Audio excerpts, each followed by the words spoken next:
अजय पिछले साल 4-5 सालों से अपने शहर में होने वाली मैराथन में हिस्सा लेता था, लेकिन कभी भी उसने रेस पूरी नहीं की थी।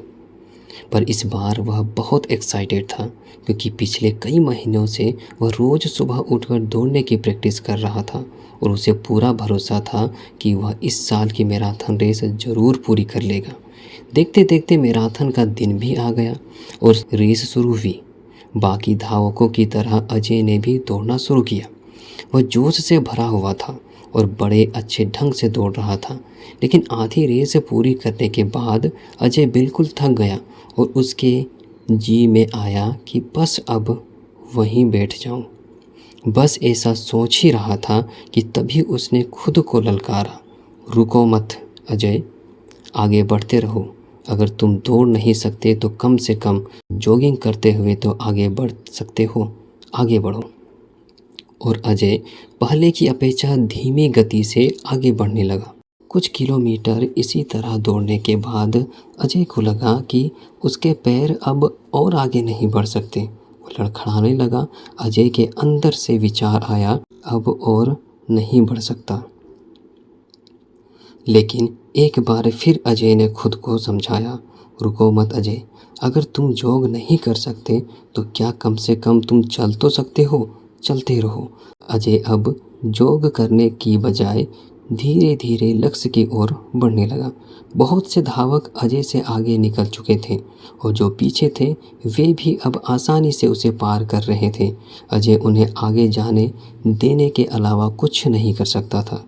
चलते चलते अजय को फिनिशिंग पॉइंट दिखने लगा, लेकिन तभी वह अचानक से लड़खड़ा कर गिर पड़ा।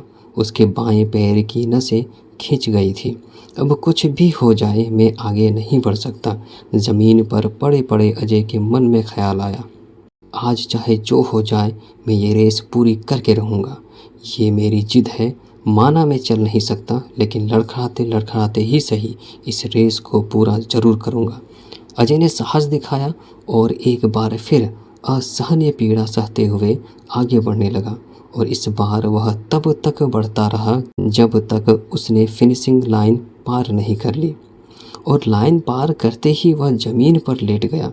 उसके आंखों से आंसू आ रहे थे। अजय ने रेस पूरी कर ली थी। उसके चेहरे पर इतनी खुशी और मन में इतनी संतुष्टि कभी नहीं आई थी। आज अजय ने अपने चलते रहने के जिद के कारण न सिर्फ एक रेस पूरी की थी, बल्कि ज़िंदगी की बाकी रेसों के लिए भी खुद को तैयार कर लिया था। दोस्तों, चलते रहने की जिद हमें किसी भी मंजिल तक पहुंचा सकती है। बाधाओं के आने पर हार मत मानिए। ना चाहते हुए भी कई बार कंडीशंस ऐसी हो जाती है कि आप बहुत कुछ नहीं कर सकते, पर ऐसी कंडीशंस को कुछ भी ना करने का एक्सक्यूज़ मत बनाइए। घर में मेहमान हैं, आप 8 घंटे नहीं पढ़ सकते, कोई बात नहीं, 2 घंटे ही पढ़िए। बारिश हो रही है, आप 10 कस्टमर से नहीं मिल सकते, कम से कम 2-3 से तो मिल ही सकते हैं।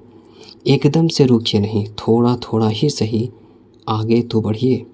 और जब आप ऐसा करेंगे तो अजय की तरह आप भी अपनी ज़िंदगी की रेस ज़रूर पूरी कर पाएंगे और अपने अंदर उस खुशी और संतुष्टि को महसूस कर पाएंगे जो सिर्फ चलते रहने की जिद से ही मिलती है।